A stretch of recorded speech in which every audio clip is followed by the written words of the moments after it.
Hello，大家好，我係 Roy。嚟到韋斯咸嘅呢一場比賽呢，我哋嘅連勝紀錄終於要斷啦，亦都冇辦法可以剪到頭髮。咁但係呢5場入邊4勝1和，絕對唔係一個差嘅成績嚟嘅，甚至係有啲驚喜，有啲意外添。而呢一場對韋斯咸嘅比賽，一樣同大家回顧翻下成場波發生咗啲乜嘢啦，個別球員嘅數據，亦都簡單講下下一場對住愛華頓嘅比賽嘅。中意嘅話記得 like 同埋 subscribe 我個 channel。咁事不宜遲，我哋即刻開始。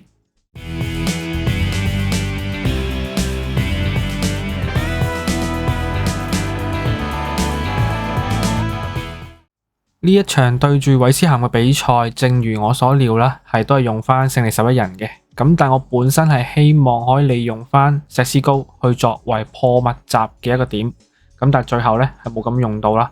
龍門繼續都係 Lemans 嘅，左閘係蘇爾，右閘都係達洛。對中堅呢，繼續都係馬天尼斯搭住麥加亞啦。防中文奴加卡斯，攻中當然係班奴啦。但係今場呢，就將麥保莫擺咗喺左邊，亞密擺喺右邊嘅。前面繼續正前呢都係古拿。而今場嘅韋斯咸呢，的確係踢翻佢哋擅長嘅打法嘅，就係縮後打防守反擊。睇數據就會知道噶啦，控球百分比呢，長期都係 keep 住喺4成甚至以下嘅。今場直接跌到落去35%啦，將大部分嘅控球權呢都係讓俾曼聯。但係曼聯基本上拎住個波呢都得個控制啫，實際上做到嘅威脅係的確唔多嘅。因為之前都講過非常之多次，曼聯本身就係一隊唔擅長破密集嘅球隊，不論係踢法抑或係球員本身嘅技術特點呢，都唔係太擅長去做呢樣嘢嘅。當然亦都係其他強隊需要面對嘅難題啦。而今場曼聯呢，其實實際創造到嘅機會呢都唔超過10次嘅。而且當中一啲賣門嘅質素都唔係話非常之好啦。但係防守上呢，我覺得 overall 係 OK 嘅。只係得1次半次呢係做得比較差，俾對手有機會。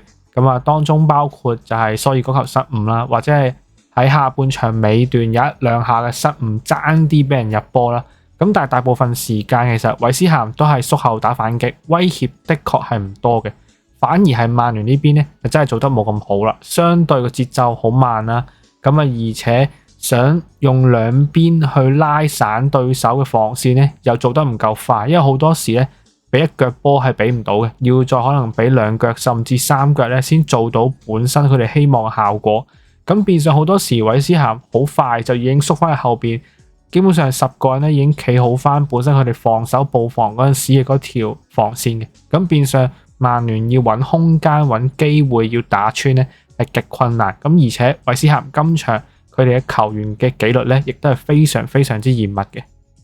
而呢一場對韋斯咸嘅比賽呢，其實亦都係聖誕快車之後第一次嘅1周雙賽嚟嘅。感覺上球員嘅體能未回復得十足嘅，因為始終真係未係成季都咁習慣會突然間有周中嘅比賽啦。而且其實由上一場對住熱刺都係噶啦，部分球員呢明顯開始有疲態嘅。特別係今場嘅早段係都幾明顯啦。同埋開波早段都係有以前嗰種集中力低，冇咁話真係踢得咁好嘅感覺嘅。早段已經有幾次走甩對手呢，爭啲要輸波噶啦。如果唔係麥加亞或者馬天呢啲或者 Lemans 真係幫手頂得住呢，其實曼聯好早就已經可以失波噶啦。而且好似啱啱所講啦，都預咗韋斯咸係會縮後防守打反擊嘅，呢個預咗噶啦。而且本身紐奴嘅踢法呢，都係擅長打呢一種嘅戰術嘅。所以曼聯一定就係要打陣地戰破密集。但係曼聯偏偏呢一樣嘢呢，就係最弱嘅。而且咁多年以嚟呢，都冇乜點改善過，由坦克嘅年代啦，到阿莫瑞姆啦，到依家甚至係卡維克咧，其實都冇乜一個真係一個 formula 可以點樣可以做到去破密集嘅。基本上大部分時間都係控住個波啦，冇乜進攻板斧嘅，都係中間俾兩邊，然後兩邊推唔到，然後又要再回後，好難可以做到咧，真係攞到盡個邊路嘅闊度，然後去做突破嘅。而且亦都要驚對手打反擊啦，咁變咗兩隻閘咧，其實都唔係太敢有好多時間或者機會咧，係唔係都上？咁變相就好靠前場嘅球員去做突破啦。咁但係偏偏咧，不論係麥保莫啦、古拿，抑或係班奴咧，今場嘅表現其實大部分時間都真係麻麻嘅。咁而且麥保莫同埋古拿亦都唔係真係好擅長去破密集啦，基本上都係靠個人能力打啲突破啊、反擊。咁變相真係要控定嚟踢，甚至要對住對手防線密質質咧，係好難可以打得穿嘅。咁而去到下半場啦，問題終於嚟啦。咁啊，蘇爾一次嘅失誤標波犯錯，咁啊搞到輸波啦。咁啊唔可以怪晒蘇爾嘅，因為其實本身由上半場開始咧，其實成隊波都各自有唔同方面嘅問題。咁而蘇爾呢一次嘅失誤只係find out 到今場波係的確有問題，需要立即去改變咁解嘅啫。咁而當然贏住拎咗一粒嘅韋斯咸咧，就更加可以專注地去死守。咁其實如果唔係石斯高最後嗰一刻可以入到波咧，其實韋斯咸係絕對可以拎晒3分嘅。咁而且我覺得真係今場咧太遲換石斯高同舒一斯啦。咁因為其實少咗兩個人喺前場做支援啊，或者做一個破密集嘅打法咧，咁其實好多時靠地波咧係真係好難猜得穿嘅，而且對手都好明顯知道自己要做啲咩啦，就係死守打反擊。咁你冇空間，亦都冇一個前場點去嘗試嘅話咧，你打地波打兩邊咧係好難打得穿嘅。咁而且今場古拿亦都接近真係全場隱形啦。咁啊，而另外一個問題，我覺得就係冇咗曼治呢一類嘅球員咧，特別係曼治本人咧，係會令到中前場嘅靈活性大大下降嘅。咁因為曼治嘅優點就係佢擅長去做一啲冇球嘅跑動，去做支援。咁但係相反，今場嘅大部分球員咧，其實都真係冇做太多冇球跑動嘅。基本上中後場嘅隊友拎波咧，前場嘅球員跑晒上去，就企晒喺度等波到嘅，永遠唔會有人肯回後翻嚟現位攞波，然後再做策應，係冇嘅。好多時，譬如可能卡斯文洛喺中圈附近嘅位置攞住個波咧，係唔知可以俾邊個，因為其他人已經全部跑晒上去。咁喺線與線之間咧，係冇任何球員可以 back up 到。咁而好多時攻唔到，變相又要再回後重新再猜過。咁你冇人去拉出嚟去嘗試拉走對手嘅防守球員，咁又點會有空間可以破密集呢？咁呢個其實都係一個好大嘅問題，而係一直都冇辦法改善到嘅。而今場呢，其實大部分球員都踢得唔差嘅，咁但係事實上我哋就係做唔到破密集啦，亦都欠缺一啲運氣啦。咁但係整體嚟講呢，都有一啲球員係踢得唔錯嘅，咁其中一個就係麥加亞啦。真係成隊波入邊其中一個最四平八穩噶啦，亦都係最集中嘅球員之一。咁因為上半場咧已經有2-3次好精彩嘅防守演出咧，如果唔係靠麥加亞咧，其實真係一早輸得噶啦。咁而另一方面喺進攻上，我哋製造到嘅死球機會係唔多嘅，不論係角球我哋得3個啦，自由球我哋亦都冇乜幾多嘅。咁變相喺進攻上咧，其實麥加亞都冇乜太多嘅發揮。咁而且對手都知道我哋喺死球上係真係今季做得特別好啦，都好明顯係冇乜太多機會俾我哋嘗試去戳一啲角球出嚟嘅。咁甚至打到尾段，麥加亞係唔知係咪有少少受傷要換出啦。咁啊，都係嗰句，如果唔係今場麥加亞幫手，特別係幫達洛啊去包位啊、執漏啊，都唔少次嘅。如果唔係，其實真係絕對唔止輸一球。咁啊，數據上未必話真係非常之靚仔嘅，咁啊，但係防守 tackle 有2次都成功啦 ，interception 解圍各2次，然後 ground deals 同埋 aerial deals 嘅次數咧，基本上都係100% 成功率嘅。咁而且只係失過2次控球咧，咁都真係算係好集中，接近冇失誤噶啦。咁啊，但係輸波嗰球咁當然都唔關麥加亞事啦，佢都做唔到啲咩嘅。咁所以其實要做嘅真係做晒噶啦，咁啊，但係進攻上做得唔好，咁啊 even 防守做得再百密咧，都始終會有一疏嘅，咁嗰個就係蘇爾啦。咁啊，當然唔係要怪蘇爾嘅，因為嗰球其實蘇爾標唔標咧，都真係分別不大嘅。咁啊，因為寶雲直接推到禁區頂咧，一樣可以照射個靚波咧，收死我哋嘅啫。咁所以就係一個整體嘅問題。咁而且今場嘅問題係絕對係進攻嘅問題多過防守嘅問題。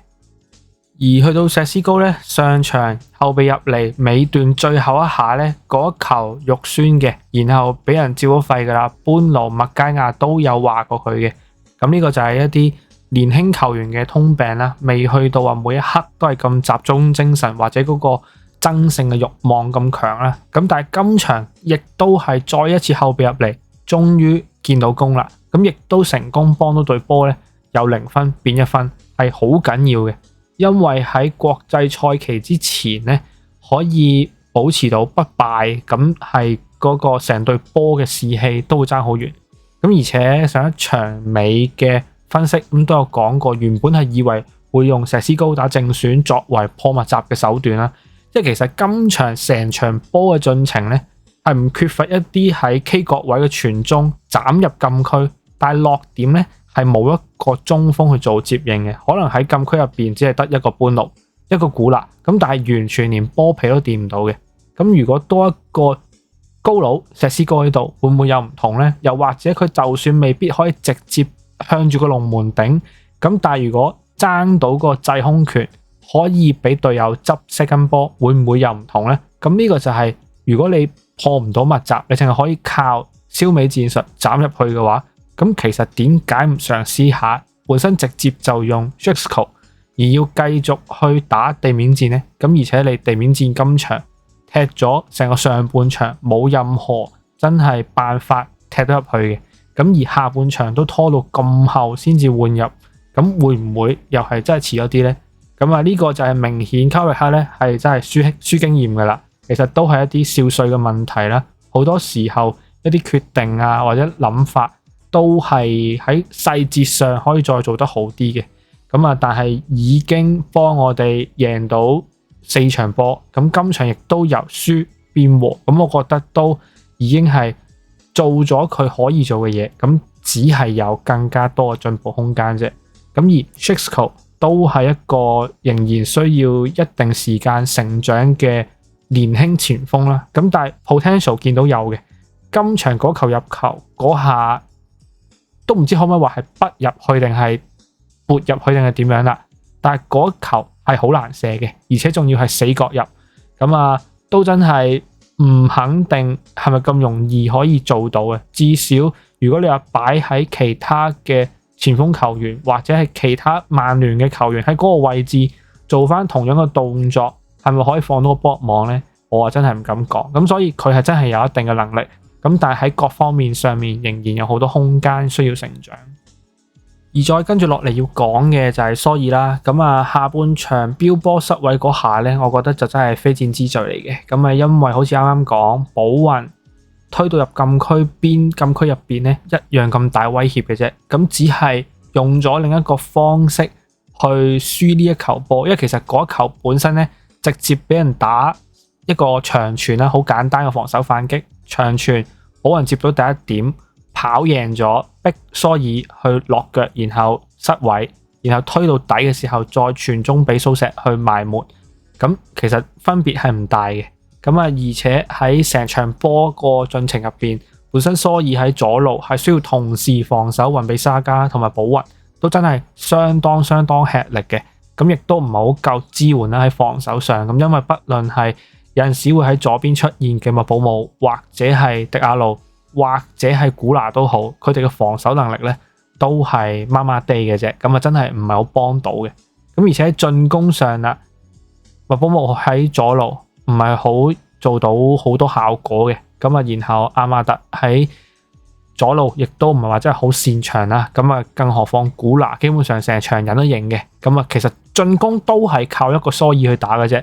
咁攻又要佢，守又要佢，咁啊都真係做盡噶啦，我覺得。咁而且上半場角球嗰下俾雲比沙卡護空門都係幾可惜啦。如果唔係，其實蘇爾真係可以幫手先開紀錄，咁成場波亦都會唔同晒嘅。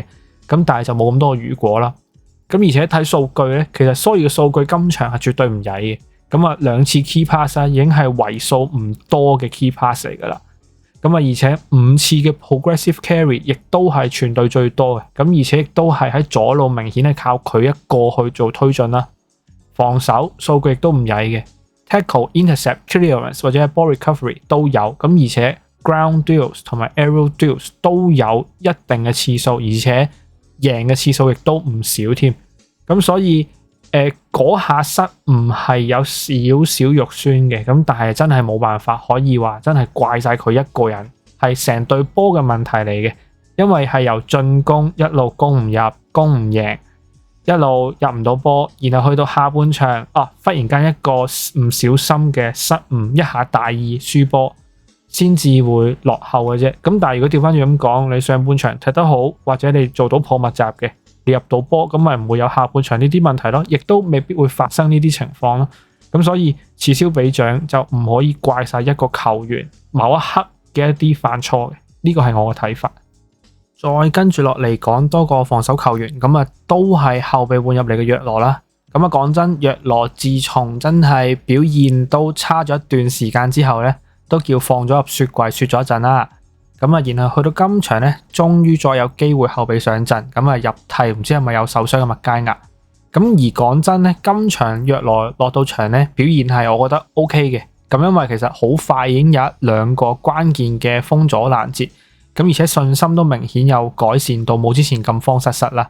咁但係都仲係有啲甩漏嘅。咁啊，而我印象中比較深刻嘅就係去到尾段 Callum Wilson 嗰一下，真係佢一個人爆過晒成隊曼聯噶啦，就係唯獨約羅仲係死追，然後去到最後一刻落腳封到。咁如果唔係嗰下呢，其實又係有機會會輸嘅，唔一定 Lemans 救到嘅。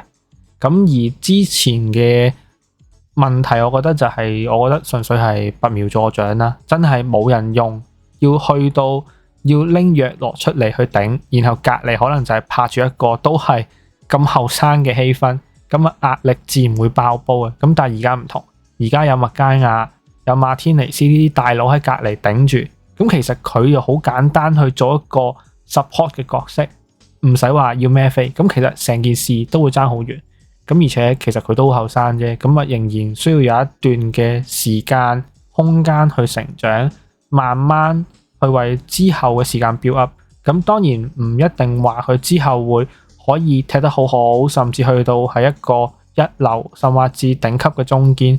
咁但係以而家佢嘅水平，或者以佢喺即係呢一兩年喺英超嘅經驗，都已經其實都 build up 得唔算太差。咁只係需要咗一定嘅時間去成長，咁話唔定真係假以時日，佢係可以成為另一個華拉尼呢。咁啊都唔出奇嘅。咁啊但係仲要啲時間啦，咁啊即管可以拭目以待一下。去到 last 一個今場要講嘅，咁就一定係古納啦。咁因為開頭都已經有講噶啦，基本上佢成場呢，絕大部分時間都隱形嘅，咁去到下半場50分鐘落後開始咧，呢個問題係更加明顯。咁但係佢都仍然喺場上面踢多20分鐘先至被換走。咁啊，而家佢個問題就係一嚟好似今場咁，面對一啲中下游嘅球隊，或者係本身會踢防反嘅球隊，係需要面對密集嘅。佢嘅技術特點同埋踢法係冇可能可以發揮到佢嗰種需要上腳，有空間推進然後起腳嘅嗰種打法嘅，唔似喺狼隊，因為本身狼隊係一隊相對弱啲嘅球隊打防反，咁自然佢嗰種踢法就可以 maximize 到佢嘅優點。咁但係而家調翻轉，曼聯都叫做一隊有一定能力嘅隊伍啊，甚至呢幾場踢得唔差，係一隊主控嘅球隊。咁變相，當你面對一啲中下游嘅球隊，要面對密集，佢其實就係一個唔適合嗰啲比賽類型嘅球員。咁而且佢而家嘅問題就係，如果當佢喺個攻中創造力冇般奴咁好，如果當佢係一個左翼，佢冇多股又攻得又守得，咁如果係一個比較支援型嘅前場球員，佢又冇好似萬字嗰種嘅無球跑動可以 support 到，咁而且佢又好需要球權上腳咁變相其實又會一定程度影響到麥寶莫或者係其他球員嘅發揮嘅空間。咁特別係要遷就古拿嗰種比較自由嘅踢法，變咗好多時麥寶莫唔係企定喺右邊啦，然後迪亞路又會有陣時又要去左邊去補翻佢個位啦。咁變相好啲嗰句咧講就係走位靈活。咁但係如果調翻轉球，用另一個角度去睇咧，其實就係亂咯。今場正正就係好亂咯，即係幾個人走位，有陣時我喺左邊，你喺右邊，你又幫我補下位。咁但係實際上就係當自己都踢到唔知要做啲咩嘅時候，個問題就會係變咗做亂咯。咁而呢個係需要解決嘅，因為如果真係需要拎古拿去作為其中一個進攻核心，又或者佢係需要同麥寶莫同時在場嘅話呢，係需要解決而家1+1並唔係等於2嘅問題。甚至我覺得其實唔用古拿呢，喺呢一刻都唔會有乜問題嘅，因為喺右邊有迪亞路，然後最前邊可以用 Shishko， 可以用麥寶莫打假九，攻中可以有班奴，然後左邊咁當然可以用多古啦，咁但係而家暫時受傷冇啦。然後如果萬字復出都可以用萬字，再唔係迪亞路都可以頂一頂左路。咁所以其實古拿以即係最近嘅表現，撇除佢可能真係有一兩腳靚嘅入球之外，其實大部分整體嘅表現都係水準之下。咁甚至以平均水平嚟講，絕對係同佢喺狼隊嗰陣時嘅古拿咧，完全係兩個人嚟嘅。咁所以會唔會其實古拿先有機會係今一轉最近收購嘅入邊其中一個相對冇咁好嘅收購呢？我唔會話絕對係唔好嘅，因為始終佢都有佢嘅價值，佢有佢嘅能力，買得翻嚟呢就一定有用嘅。咁但係而家問題係個效果出到嚟就係1+1唔係等於2，甚至1+1仲細過1添。咁而呢個就係而家喺人腳上嘅問題，而且又要犧牲埋其他嘅球員啦，甚至可能話舒克斯連機會都未必有嘅，真係可能每2-3場先踢得個幾分鐘10分鐘，咁Shishko 都未必有太多嘅機會。咁其實變相都係犧牲咗其他球員，而我又唔覺得古拿係100% 值得正選，又或者佢正選嘅話亦都唔係話值得踢咁長時間。咁所以 that's why 呢幾場連續幾場第一個換走嘅進攻球員都係佢，咁其實都係間接證明咗佢喺場上面嘅表現呢，其實真係好一般嘅啫。因為其實今場嘅數據特別明顯嘅，踢咗70分鐘啦，都叫做咁成場波冇任何 key pass， 冇任何起腳 dribbles， 得一次仲要唔成功嘅。咁防守叫做有少少參與，咁但係都唔算話特別多。咁因為麥寶莫其實回後去幫手做防守嘅時間仲多，你會仲見得多嘅。咁而且掂咗30幾腳波，咁但係已經有8次係失去球權，咁都係一個好大嘅問題嚟嘅。即係進攻已經做唔到啲乜嘢，咁但係仲要當你拎到波，你好容易就已經會控甩控失。咁其實變相你失去咗球權，或者對波又要重新再回後防守組織，咁其實都係浪費咗一啲機會。咁所以呢個真係一個好大嘅問題。依家呢一刻我都唔知道可以點樣解決古拿喺隊入邊好似一個4不像或者叫格格不入嘅問題，真係諗唔通諗唔透。咁呢個禮拜踢完之後呢，就會進入國際賽期，咁變相呢，去到新年農曆新年之後呢，先會再有曼聯嘅比賽噶啦。咁而下一輪呢，就會係愛華頓，咁作客愛華頓嘅。咁第一循環呢已經係打多個嘅情況下輸3分呢，我覺得愛華頓今季絕對係硬嘢嚟噶啦。咁而且睇翻成績呢，其實愛華頓係排喺我哋後邊唔係好遠嘅啫，排第8嘅37分。咁純粹叫琴晚呢輸咗俾般尼茅夫，咁仲要積奧拜恩呢係直紅。咁對於去到下一場對住我哋會有少少甜頭啦。佢哋冇咗個右閘。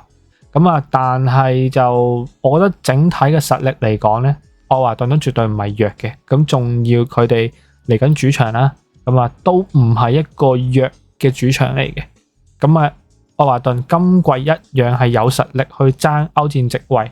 咁其實好簡單嘅啫，呢一場其實就係6分波嚟噶啦。如果曼聯贏到嘅話，咁啊可以進一步確立到喺前4前5嘅優勢。咁如果輸咗嘅話呢，後邊仲有車仔啊、利記啊，全部都追緊上嚟嘅。